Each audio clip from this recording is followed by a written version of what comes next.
Mastering the Art of Skillfulness.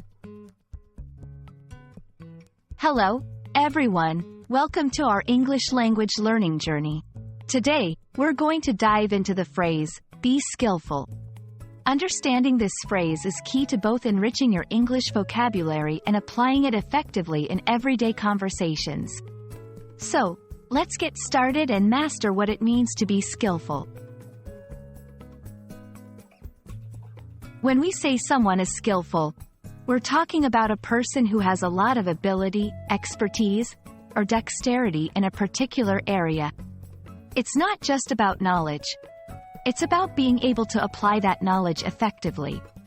Whether it's playing a musical instrument, participating in sports, or writing beautifully, being skillful means you do it with ease and confidence. To be skillful, it's not enough to just know something theoretically. You must also be able to execute the task well. This requires practice, dedication, and a continuous desire to improve. A skillful person often makes a difficult task look easy. They have honed their skills to such a level that their actions seem almost effortless.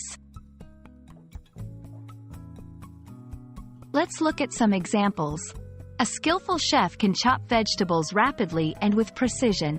A skillful writer knows how to craft sentences that flow beautifully and express ideas clearly. In each case, the skillful individual combines knowledge with action in a proficient way. Being skillful is incredibly rewarding. It can lead to better job opportunities, improve your hobbies, and even make everyday tasks more enjoyable. The respect and admiration that come from being highly skilled in a particular area can be a powerful motivator for personal development. We hope this video has given you a clearer understanding of what it means to be skillful. Remember, skillfulness is a journey, not a destination. With consistent practice and a dedication to improvement, anyone can become skillful in their chosen area. Keep practicing, stay curious, and don't forget to enjoy the process. Until next time, keep learning and thriving.